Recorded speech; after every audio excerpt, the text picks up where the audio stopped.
One bad day can destroy a stable life. And I don't mean a bad week. I don't mean a rough month.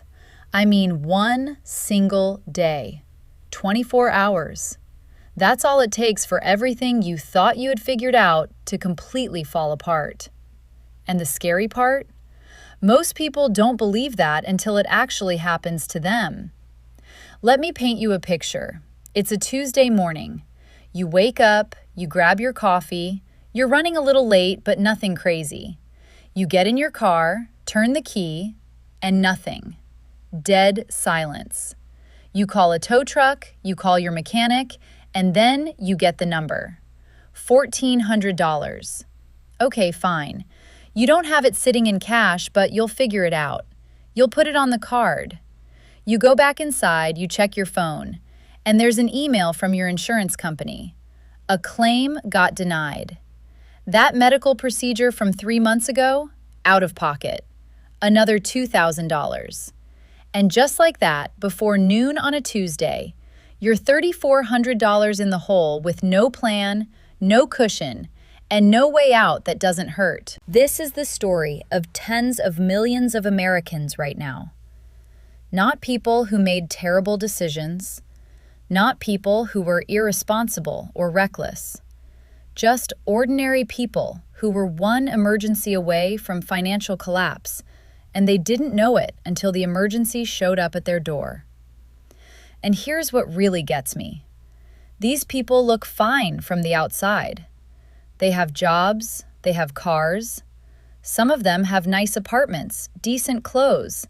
They go out to dinner on the weekends. From the outside, everything looks stable. But stability and resilience are two completely different things. Stability means nothing is going wrong right now. Resilience means that when something goes wrong, you don't collapse.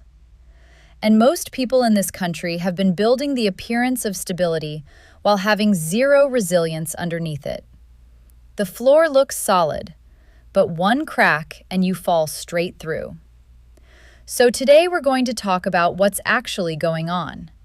Why so many people who look fine on the outside are one bad day away from a financial crisis. And more importantly, what the people who never end up in that situation do differently.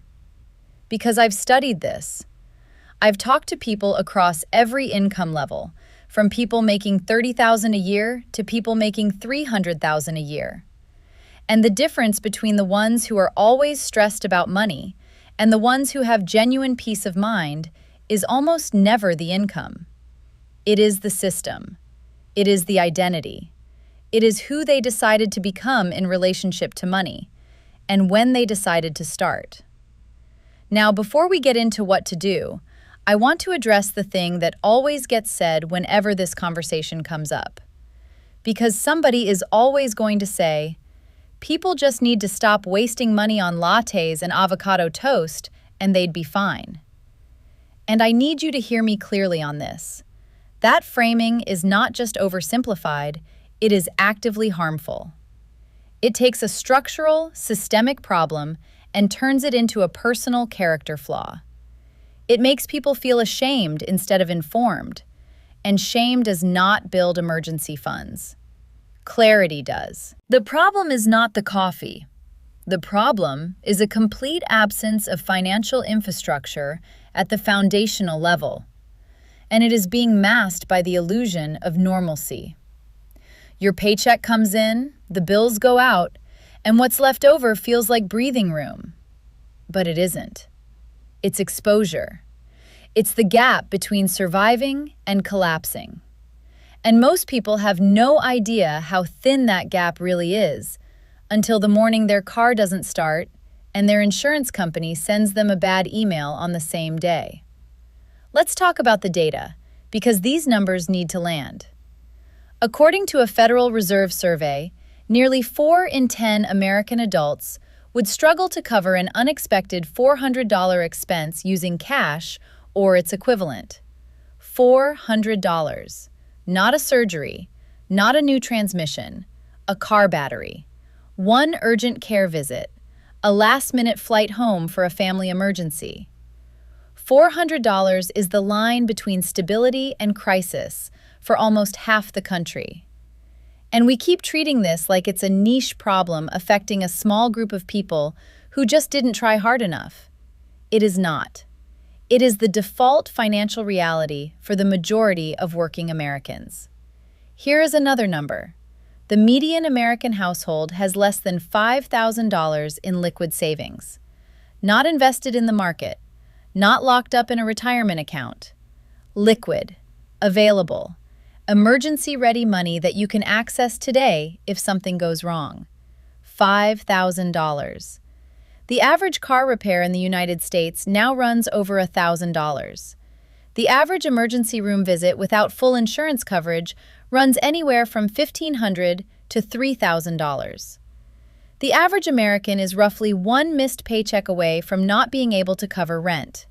These are not edge cases. This is baseline reality for most working people in the wealthiest country in the history of the world. And here's the piece that really changes the conversation.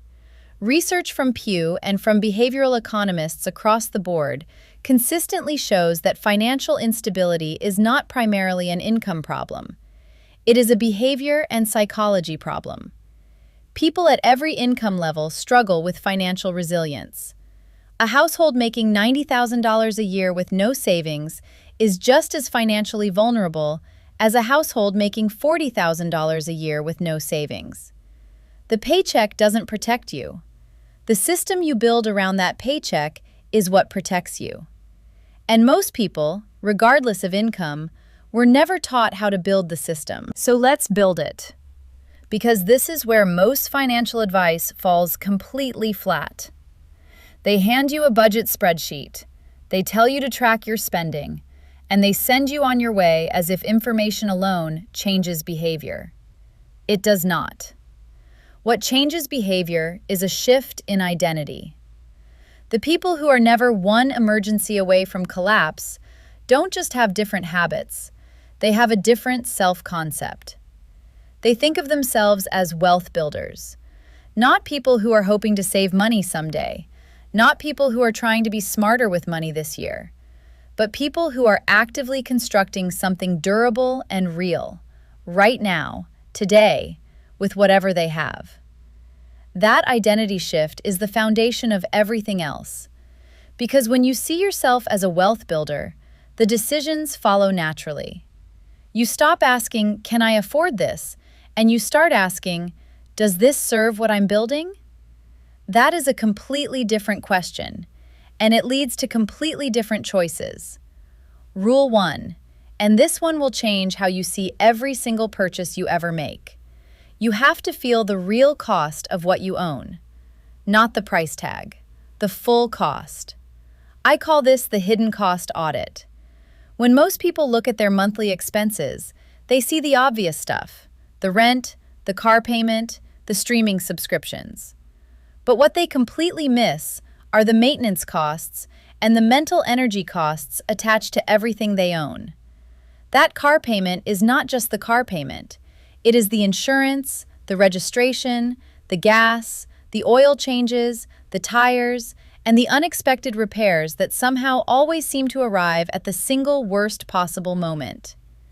That apartment you chose because the rent was a few $100s cheaper? Maybe it cost you 90 minutes of commute each way every day, which means it is costing you 3 hours of your life daily, your most productive hours, your energy, your mental bandwidth. Everything you own has a carrying cost that goes far beyond the price you paid for it. And once you genuinely start seeing those hidden costs, your entire relationship with spending changes. You stop accumulating things that feel affordable in the moment, but drain you steadily over time. You start making decisions that are financially and energetically efficient. That shift alone, fully internalized, is worth thousands of dollars over the course of a year. Rule 2. The emergency fund is not optional, and it is not a savings account. I want to be very precise about this because the average person thinks of an emergency fund as the money left over after they've paid everything else. That is backwards. An emergency fund is the first thing that gets funded, every single month, before discretionary spending is touched. It is not a reward for discipline. It is the foundation that makes everything else possible. Think of it as your financial immune system. When your immune system is functioning properly, you can fight off infections that would otherwise knock you flat. When your emergency fund exists and is healthy, a $1,400 car repair is an inconvenience. When it doesn't exist, that same car repair becomes a cascading financial crisis that takes months to recover from. The target is 3 to 6 months of actual living expenses, and you build it the same way you build anything lasting: slowly, consistently, starting with what you have. Even $50 a month is not nothing. $50 a month for 2 years is $1,200. That is the difference between putting an emergency on a credit card at 22% interest and just paying for it in cash and moving on with your life. Start small. Start now. The amount matters far less than the habit. Rule 3. Automate everything you care about, because willpower is a lie. I don't mean willpower doesn't exist. I mean it is finite, it is inconsistent, and it is completely unreliable as the primary mechanism for building long-term financial health. Every financial decision you have to make consciously is a decision you might make wrong on a hard day. When you're exhausted, when you're stressed, when you just got a piece of bad news, your future self does not need your present self to be motivated. Your future self needs your past self to have set up automation. When your savings transfer, your emergency fund contribution, and your investment deposit all happen automatically on the day after your paycheck lands, they happen whether you feel like it or not. They happen when you're overwhelmed. They happen when you'd rather spend that money on something that feels good right now. The automation doesn't feel anything. It just executes. And that consistency, that relentless, unemotional consistency, is exactly how compounding works. Compounding needs 2 things to do its job: time and regularity. Automation provides both. Set it up once and let it run. Rule 4. Stop engaging with your finances reactively and start treating them like a practice. This is the identity shift made operational. People who are chronically financially fragile almost always engage with money reactively. Something goes wrong, they scramble. They patch it, things calm down, they stop paying attention. Something goes wrong again. It's exhausting, it's demoralizing, and it guarantees that you stay in a constant state of low-level financial anxiety, even when nothing is actively on fire. Wealth builders do something structurally different. They stay close to their financial reality at all times. Not obsessively, not anxiously, but intentionally. A 10-minute weekly check-in to see where things stand. A monthly review of spending, savings, and progress toward goals. Not because they're neurotic about money, but because they've accepted a simple truth. Financial health requires maintenance, exactly like physical health. You don't go to the gym once and stay fit forever. You don't review your finances once and stay financially healthy forever. It is a practice. And the people who build real financial resilience are the ones who showed up for that practice even when nothing was urgent. Rule 5. And this is the one that separates the people who build actual wealth from the people who are always one step behind. Invest consistently, especially when it feels wrong. Because here is what happens when markets get volatile, when news cycles get scary, when your portfolio drops and your stomach drops with it. The instinct is to stop, to pause your contributions, to wait until things feel more stable before you put any more money in. And I understand that instinct completely. It feels rational. It feels like caution. But it is one of the most expensive financial mistakes a person can make. And the data on this is overwhelming. Every major market correction in the history of the U.S. stock market has eventually recovered and gone on to set new highs. Every single one.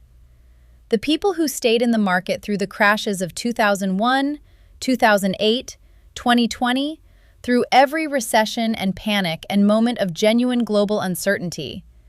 Those are the people who built generational wealth.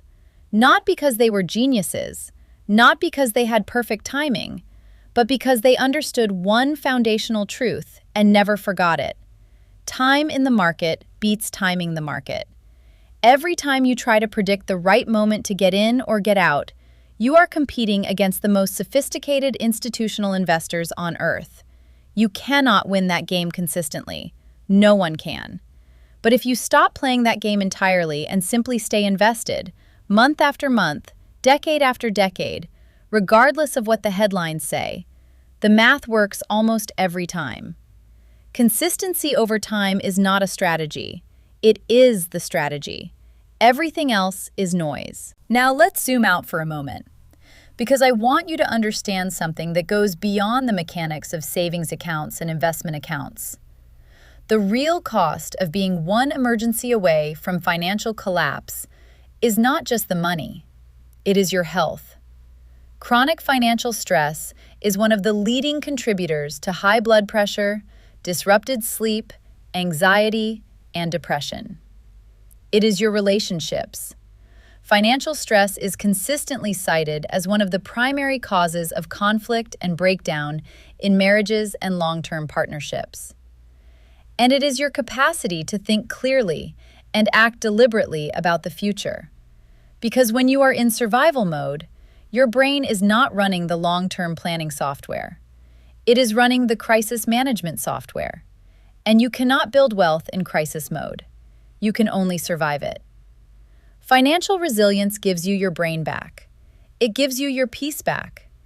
It gives you the ability to make decisions from a place of clarity and confidence rather than desperation and fear. And that is not a financial outcome. That is a life outcome. That is what we are actually building here. Not just a bigger number in a savings account, but a version of yourself who can handle what life throws without flinching. Who can wake up on a Tuesday, find out their car needs $1,400 in repairs, and their insurance denied a claim and think, "This is annoying. I'll handle it." Not, "My life is falling apart." The people who get to that place don't get there because they got lucky. They get there because they made a decision. Usually a quiet, undramatic decision on an ordinary day, that they were going to start building something real. They automated their savings, even when the amount felt embarrassingly small. They did their weekly money check-in, even when nothing was wrong. They kept investing, even when the market was making everyone nervous. They stayed consistent, even when consistency felt boring and the results felt invisible. And then one day, slowly and then all at once, they realized that one bad day no longer had the power to unravel their life. That is the finish line. That is what we are running toward. Before you close this video, I want you to do one thing. Right now. It will take 60 seconds. Open your banking app and find out exactly how much you have in liquid emergency savings today. Not your investment accounts, not your checking balance that includes money already spoken for. Actual emergency savings. Whatever that number is, I want you to set up a recurring automatic transfer, even if it is $25, to a dedicated savings account. Today. Name that account Emergency Fund, so every time you see it, you are reminded of exactly what you are building and exactly who you are becoming. That one action, completed in the next 60 seconds, is the first move of someone who is done being one emergency away from collapse.